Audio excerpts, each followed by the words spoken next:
welcome everyone. It's great to be with you today. By way of before we do introductions, just the commentary today at our panel does not reflect views or opinions of their respective organizations. I wanted to call that out before we jump in and have a great time today. So before we jump in, let's do quick introductions across the board. So can each of you tell us a little bit about your background and current role? We'll keep them maybe 30 seconds or so we have time for the rest of our panel. Awesome. I'm Frances Boykin. I am at AT&T, and I've been there for about 20 years, a little more than 20 years. And my role right now is advanced analytics. I'm focusing on transformation, platform transformation, as well as customer experience. Wonderful. Awesome. Meet Patel, and I lead the global advanced analytics strategy, capabilities, and culture, aka change management, within Kellanova. And Kellanova is a relatively about a year-old name, so formerly known as Kellogg Company. And I am particularly focused on the commercial domains, largely how do we scale them globally. In other words, revenue growth management, marketing, retail, pure play e-com, and sales. Hello, everyone. My name is Sergi Fogelson, and I lead the data science organization at Televisa Univision. We are a large Spanish language media company, the largest in the United States and also the largest in Mexico. Within the organization, I primarily focus on improving personalization experiences, customer messaging, personalizing customer messaging, and then building out and scaling our audiences for our advertising partners. Awesome. Hey everyone, my name is Sashi. I represent Walmart here. I live in Atlanta, and I've been with Walmart for about 3 years now. Before this, I worked for Home Depot, Georgia Pacific, and a few Atlanta-based companies. My background is at the intersection of technology and data science. In my latest role, I'm focusing on how to bring GenAI experiences to Walmart customers. If there are any Walmart users out there, we have launched recently an app called Sparky, which is your customer-facing agent. And I lead the business strategy on how to make it more personal, how to make the shopping journeys much more easier for Walmart customers. And there was a QR code that was sent around which said that there's like a $100 Amazon gift card. I did not scan that because I have no use for the Amazon gift card.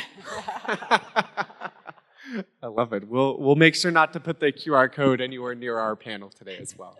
And I realize I asked for your introductions. I didn't even provide mine so far. So I'm Gabe. I am part of the success organization with Snorkel AI. We partner very closely with really Fortune 500 companies to help move more of their GenAI systems and solutions from pilot into production. I would say our focus is predominantly how we can take a very data-centric approach, review where gaps are inside of models that are limiting really the overall trust and usability of the AI systems. And we partner very closely with large enterprises across a variety of different industries to help move more of their systems and into production and get a really consistent ROI from it. So when we talk about scaling AI in the enterprise setting, what does that actually mean in practice for your organization? Is it really tooling? Is it culture? Is it organization? Would love to get your views on really where you're focused with scaling AI in particular. I think it involves all of that, right? It's definitely a very big culture shift, right? And focusing on not just, hey, how do we do it, but what is it? And I know that at AT&T, that's been a big focus to the point where we have a specific team that's designed just to help us evangelize, talk through what it means to say AI. What does it mean to bring in GenAI into your organization? I know that even within my own org, we now have a pod that's specifically to help us integrate and work amongst ourselves across our teams to understand AI. So when you're talking about bringing it on board, you're definitely talking about hitting a lot of different areas within your organization and really kind of melding it. to be able to leverage it properly. Awesome. That's a great example. So at Kellanova, I mean, I think it's pretty significant that, without those three, I call it a tripod, you can't really function one without the other. So you really need that. But I think there is the whole overarching strategy on the top line and on the execution piece as well that is really necessary. And I mean, my examples are probably more particular to like revenue growth management, more in a pricing and promo side of the house, or from a marketing standpoint, first party data and so forth. And I think the biggest challenge that you run into is how do you really, drive the value? And our focus has always been value-driven organization. So it's like, let's imagine, we have a limited resources. How do you figure out that, hey, where can we really go end to end and truly create a value and then deploy that solution as part of within the organization? And so that has been our playbook, and it has been quite frankly working for us. But I just wanted to highlight in particular to a couple of the questions that what is really the traction points that we run into. The biggest one is really how do you prioritize the use cases? So I mean, everybody can say, hey, I need to build 100 different use cases, but then within that, like how do you prioritize from a value standpoint? How do you align the org so that everybody is part of the journey as well? And then more importantly, let's say you decide on whether it's a consulting-based approach or you go with a tool-based approach. Within that, if you go with a tool-based approach, how are you going to truly scale it from an adoption standpoint? And that's really the hardest challenge on driving the change management. Yeah, I'll jump into that.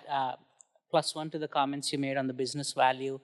I'll start with, for a company like Walmart, it's a multi-dimensional set of factors, and the three you mentioned is definitely up there. But I would start with culture, and it starts right at the top in how we talk about ourselves, how we define the vision. So for Walmart, we have communicated publicly that we want to be a people-led, tech-enabled omni-channel retailer in the world. And that tech enablement in the vision really gives us the mandate to invest in AI, automation, and all the new technology that comes there. So it starts right at the top. Then it's about how we talk about AI, a common sense of language within the organization. There are no AI projects and non-AI projects anymore. We treat AI as a foundational capability. It's a core capability, and it's a unique view to think about how do we do the current job we are doing and ingest AI into it, whether you're a user or you're a consumer or you're trying to apply it to the customer. And the last thing I'd say about culture is with 1 and 2, the vision and the capability, we still need to empower the leaders to take on big, bold bets. Because ultimately, every industry is going to be disrupted. We are in this transformative phase. So how do you not only talk the talk, but enable the leaders to fail publicly if needed, but also empower them with taking on big, bold bets? Of course, then for me, the tooling and the infrastructure comes later. We've invested in a few tools that really made kind of the AI journey more smoother. Such as like an AI gateway is something that we've developed, so all the developers can access one spot to get to the large language models out there. And happy to go into details over there, but I think culture, tooling, and business value comes to me in that order. Yeah. No, great thoughts here. I mean, one pretty common theme that all of you kind of highlighted is really this trust in the system and building better trust between both the technical stakeholders, which are a lot of you here, and also the non-business stakeholders. So what are things you are doing or effective ways you're helping kind of build better trust in the system, both in your GenAI systems, but also trust between organizations and kind of your different organizations to partner closely together to really kind of get consistent results here? Wow, trust. I think that is a big question when it comes to GenAI. We have a lot of people, I know people who have said specifically to me, I'm not going to do GenAI because it's going to take my job. I'm not going to be helping someone who may come back and say, what I do isn't necessary because GenAI has taken it over. And so there is a level of trust that we have to build that with our business partners as well as our technical partners that, hey, this is helping us build upon what we already know to make things better. And we've seen this not just with this GenAI revolution or this AI revolution, but also with every revolution that we've gone through. From not having computers, I hate to say I was in that generation, to having computers, to now building in analytics, to everything has been a step up. And we've always found a place for everyone. And that's one of the things that we've been speaking to people about as we build out our projects is there's a place for everyone. We just need to find your place. And hopefully that helps allay some of the angst around, hey, I don't want to add my input because I may not be here to even, reap the rewards of building this new technology. And so that's part of building trust is helping people understand how they fit into the program.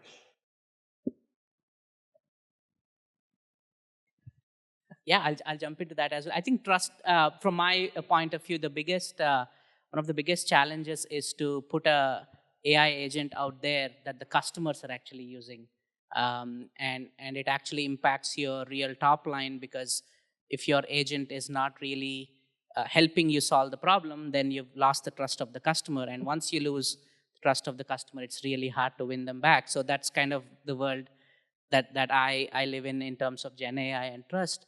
And I think the speaker before this, the keynote speaker, said it very, very well. We give a lot of grace to ChatGPT when it comes to trust, because sometimes we use it for fun, non-serious type of activities, like, maybe pick your fantasy football team. And if it gives you some wrong answers, like it told me to trade Jacoby Myers for Drake London. I did it, but then it was like, I looked like a hero in my league in week 3, and week 4 comes around, and it's like a really bad decision. So, but those are things you're willing to give ChatGPT a break. But when it comes to actual applications that you want to deploy in front of customer and make agentic commerce better, the thing we learned is we have to be transparent to the user so that they can really use and trust the system. And you have to place this kind of a Gen AI system in the right places. We launched the Sparky application as a chatbot, like everyone does. And it has all these great capabilities. It can help you, build baskets easier. It can help you plan birthday parties and so on. But the number one question that we get on Sparky is, where is my order?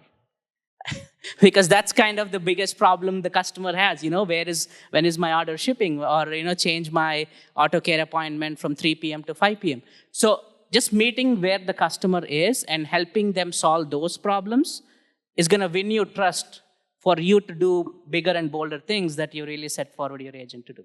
So that's kind of my learning. I think if I were to add to what Francis and Sashi said, there is these... I think it's a human nature, right? It's like, well, if robots are coming over, right, what's going to happen to my job? And at least, as far as I know personally, I haven't seen anybody getting fired just because of the agentic AI. It just hasn't happened. And if you look at the efficiency curve in terms of, especially for the roles that are a lot more execution-driven, they are getting, instead of doing a lot of the minuscule tasks, because you have to manually, capture your notes, now it is getting automated to a degree that you have it in front of you. And we just deployed one of the solutions right now, and we are going through the testing phase within our own internal teams. And the feedback that we get is really renowned. They're like, wow, this is really fundamentally saving them time, but more importantly, now they're able to really focus on our customer, which is, of course, the Walmart here. So I think that has been a lifesaver from that end. But for the middle management as well, right? So there was a lot more that you were used to do data wrangling. Now that has changed fundamentally, and you're able to truly see that ROAS coming in, right? Because when you attend the meetings, the level of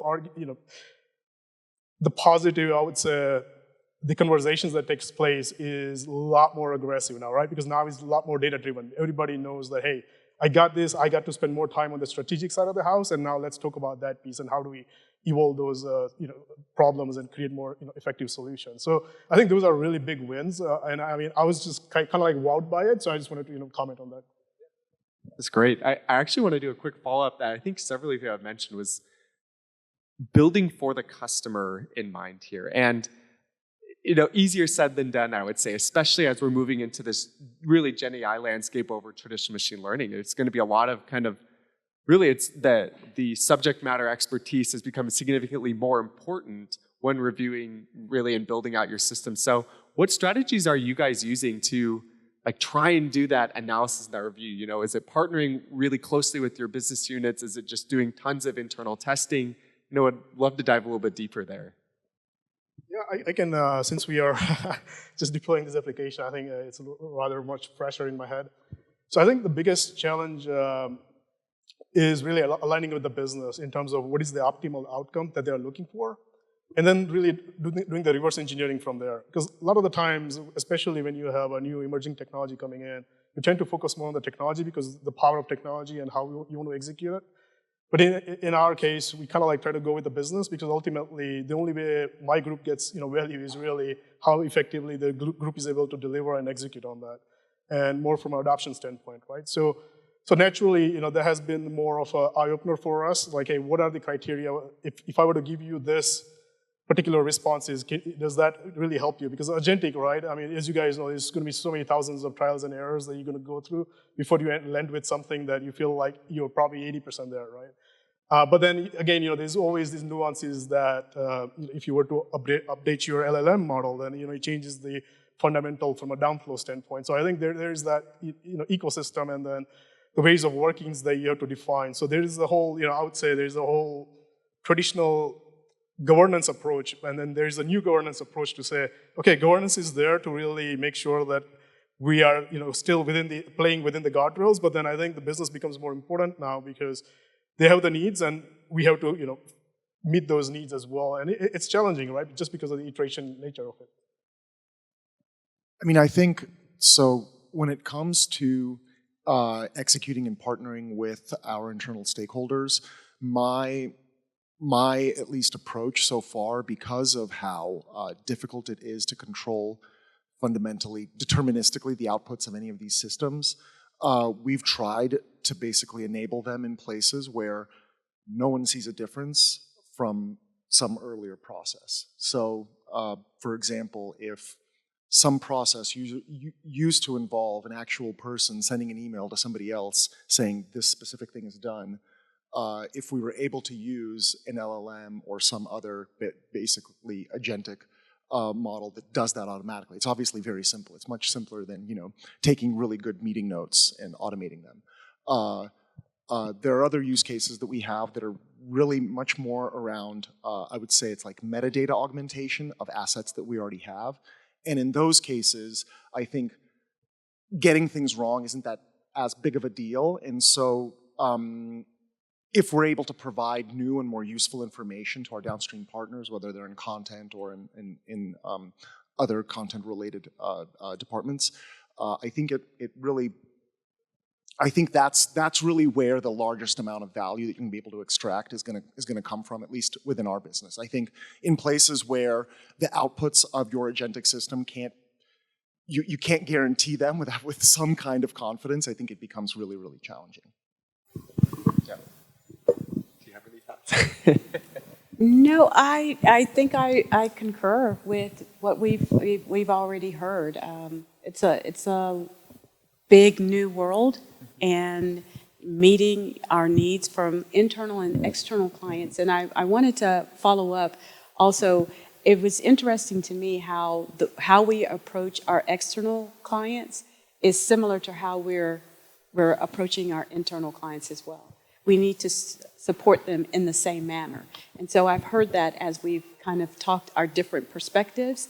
I've definitely heard that, hey, in order to support, you have governance internally, but at the same time, we're also, hey, how do we govern how we deliver to our external clients as well? So a lot of the similar perspectives across the board. Yeah, I'm actually really enjoying that. It seems that all of us are kind of hitting a lot of the same challenges. Let's dive actually a little bit deeper on the governance and guardrails piece. Governance is tricky in this new landscape. If any of you were able to join the panel from Dennis Panos, or the keynote from Dennis Panos earlier, highlighting some of the challenges where when you don't have adequate governance or guardrails, what can be some of the repercussions from that, from a brand perspective and from an operational cost perspective as well.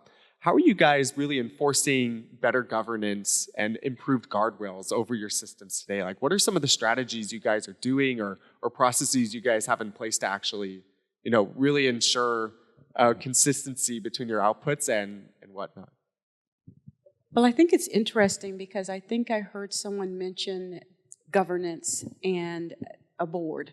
And at AT&T, we have a board, a GenAI or an AI board, and it starts within our data organization, and then we have smaller steer codes that go beneath that.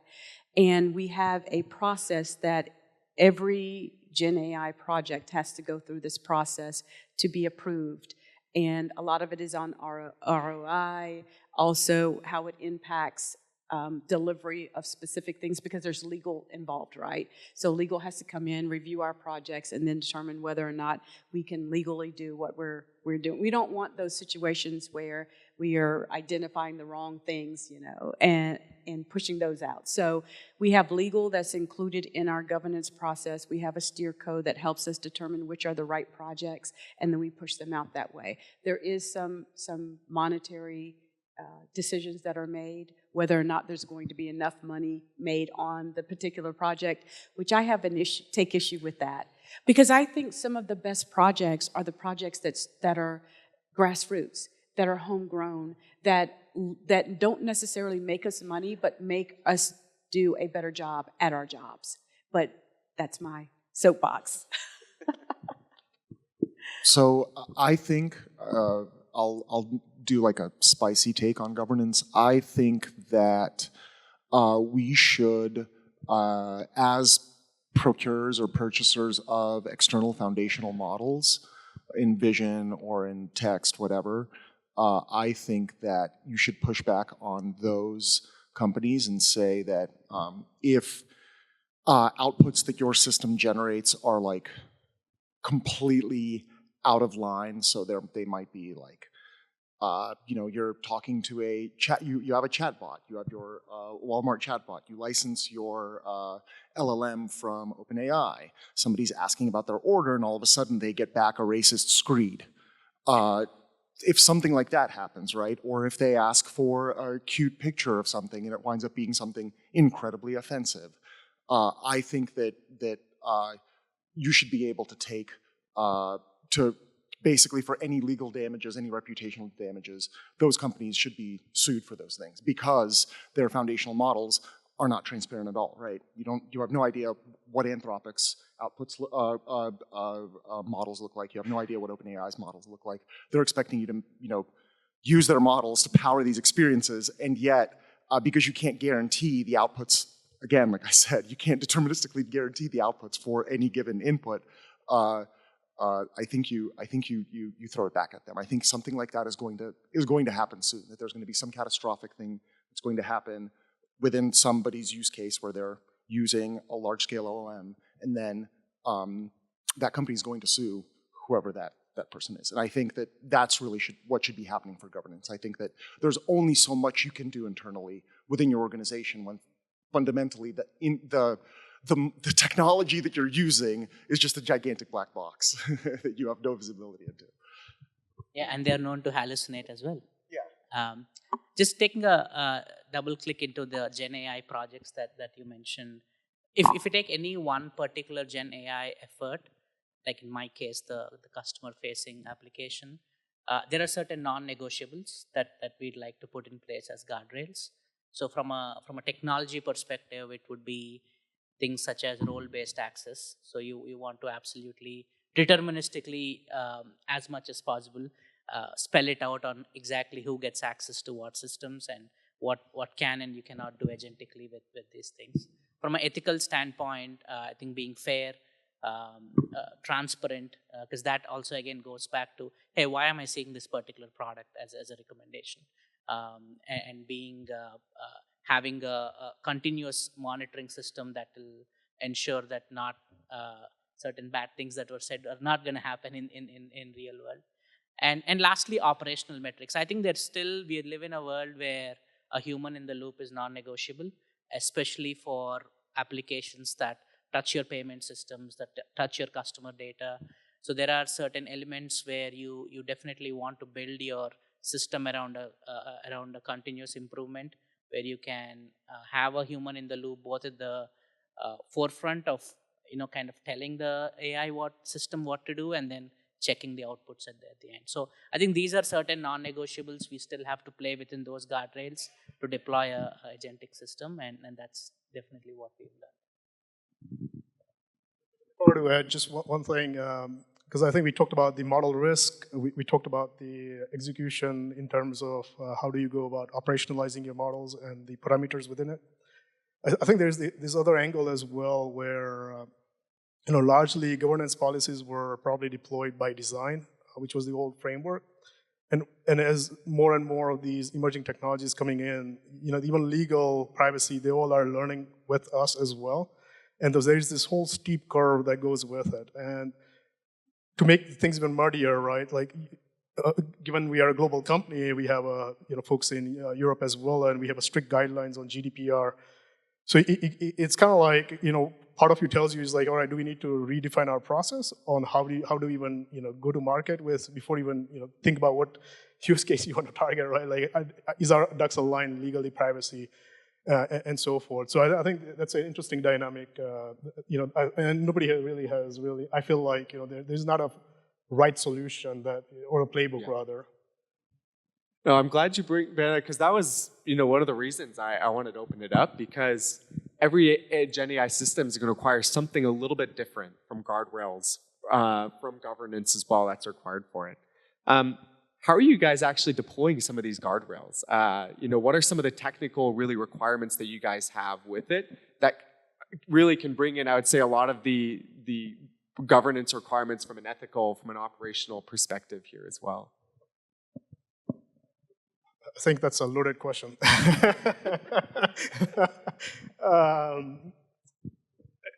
I mean, it's really a localized and regional-based approach. So within the U.S. this is a couple of the use cases that we're working on.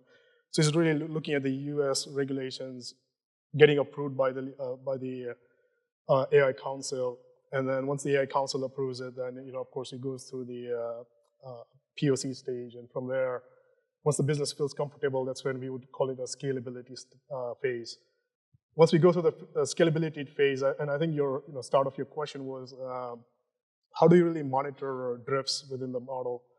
And I think the more important decisions that we had to make was which version controls we want to do as well. So you always get the enhancements, GPT-5, but now your model is perfected on GPT-4, right? So do you want to really use the RAG approach to really fine tune it, to make sure that you're not really drifting too much, but you're still getting a more of a cognitive responses from your model. So I think it makes your enhancements much harder, because now you can't really guarantee on the top line based on the model, but you have to go through hundreds of thousands of iterations to say, okay, I think this is it, right? And then hopefully something else doesn't come up within the next 6 months, because they'll probably redefine the process all over again. So.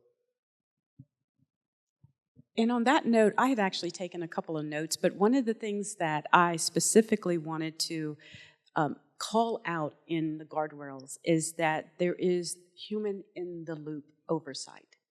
And I think that's something that we kind of get away from, because we think, okay, we're automating everything. And that's one of the reasons I talk to people about, hey, there's a place for everyone within this whole new world that we're going into, but there's still human in the loop oversight that's necessary. So it's not all automated. Someone has to be able to look back and make sure that things make sense. I don't know if you're like me, and I love when GPS came, because I was one of those people who had to write little cards and stick them in my overhead to make sure that I could get where I needed to go. I taped them on the little flap and pull it down. Okay, yeah, I'm in the right area. But once we got GPS, I love GPS, but one of the things is GPS will lie to you. Okay, you have to use some human oversight to say, okay, maybe that's not what I really should be doing. And I think the same thing applies to us as we go through this evolution of new technology, AI or whatever it is. we need to continue to understand that there still has to be human involvement. So it's not all going to robots.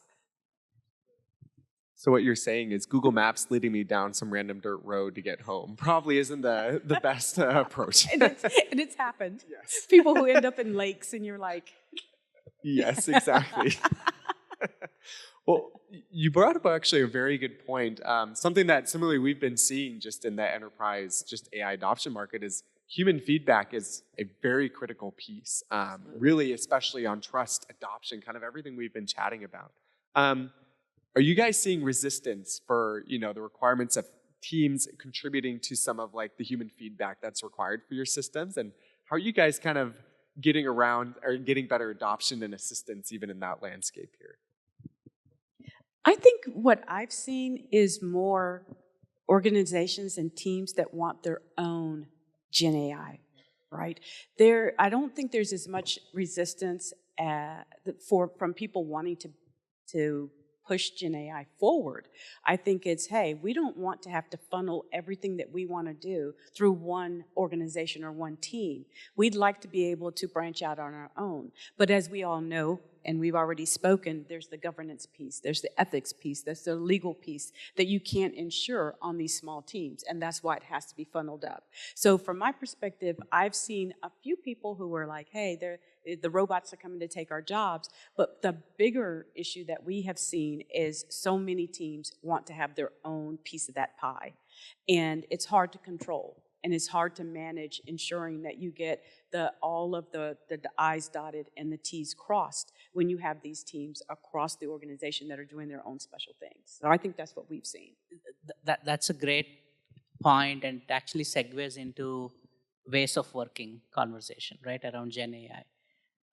One of the things that we have publicly stated as our strategy is to anchor to what we are calling as super agents. So there's going to be 4 super agents that as an enterprise everyone is going to work on. One agent, super agent, that's going to focus on the customer side, which you've heard from me, but one agent on the associate side, one agent that really helps our merchants and our sellers, and another agent that helps our developers. By publicly stating the strategy of, hey, every Gen AI project we are doing is going to ultimately get tied to these 4 super agents, has really helped clarify the ways of working within the organization. Now, granted, we are dealing with a scale of thousands of developers that everyone has their own agent. Every team wants to have their own agent. But ultimately, as long as the 4 nodes of the agent and customers are fixed, which is your associate sellers, customers, and developers, every other agent that's being developed in the organization is getting funneled into that brain of helping these 4 causes. Maybe down the road we'll only have one brain, but at least to begin with, we have kind of stated this goal just to clarify the roles and responsibilities and to make sure that every POC that is getting done is ready and agents can talk to each other and then form this brain that will help this super agent at the end. So it's a really cool solve. It's early days of us revealing the strategy, so we'll see how it goes. But so far, even in the last 3 months of this being the common terminology that everyone speaks, so it's very clear on who is working on what super agent. Wonderful. I think there is the other layer as well, is the EQ, right? How do you raise everybody's knowledge base as well? So I mean, I think the examples that we were sharing here is more like we're putting these applications in the production environment and then making it available to the end users. But I think there's the other layer where how do you lift everybody up within the organization? And there's, internally we are using the likes of Copilot, and they can make their own processes, bots, anything they want internally within our own ecosystem. And the amount of the creative thinking that has came out of that, and what folks have done to really optimize their own jobs is amazing, right? Some of the really, really good use cases. And even when we look at their examples, we feel like, oh wow, I think we should be probably taking those and making it available to other regions within our own company. So I think there's a power to that as well. How do you enable folks to do it? I love that thought you gave, where it's pretty remarkable what AI can do, given when you're kind of given a good framework for testing, for tweaking, and also like for making it more usable. One last question I'd say, we'd love to actually do a quick roundtable, is from our conversation today, what's been your biggest takeaway just from the discussion on how do you build more trusted and really well-governed AI systems here? I think it's process. I think it's a process for movement and alignment. And I think when you're in your organization, as you build that alignment across all of your organizations, you'll be able to build in the governance and the trust and all of the additional things that you need to make it successful. But I do think that comes from the top. It comes from the top saying, this is how we're going to align this throughout our organization, and putting the pieces in place for people to actually be able to act upon what leadership has decided is going to be the plan. And to me, that is the biggest thing. We have to have a concerted focus from the top, and then have that plan pushed down, and then have the tools available to us to make it all happen. I would say trust through transparency and incremental wins. Because this is like one of those era or the times that we live in is nobody knows really what the outcome is going to be of the projects, and the only thing you can really do is really trust. Drive trust to say, hey, trust me, this is what's going to happen, and really just be 100% transparent about it. So I think that we're in very challenging times. I think that with everyone's thoughts today, it seems like it's still very much a challenge. Getting AI to operationally function in whatever use case, in whatever narrow use case, even the most narrow use cases you've defined, I think you definitely have to trust that things will not go haywire, because almost certainly they will. Yeah, and one of the takeaways for me is some things change, but some things don't change either. Like the conversation we had around starting from the customer problem, articulating the business value, employing EQ, like you said, and design thinking. Sure, the cycles of doing things might have shrunk with GenAI, but the order in which we do operations and the ability for these systems, especially given their black boxes, to get that trust and transparency out, is still the very critical thing. And the process to me seems like, what we've said 5 years ago when we were doing traditional machine learning projects is kind of very similar thing, right? Or in the pre-ML world, if you're developing just a web application, you still want the same process to know how you prioritize your workload. So that seems to have been very similar. But now we have this transformative technology on our hands, and how do we actually get the most ROI out of it by building trust and resilient systems seems to be the takeaway. Awesome. Well, wanted to say a quick thank you to our panelists here who were willing to come out and chat with us today. It's been a wonderful discussion. Thank you.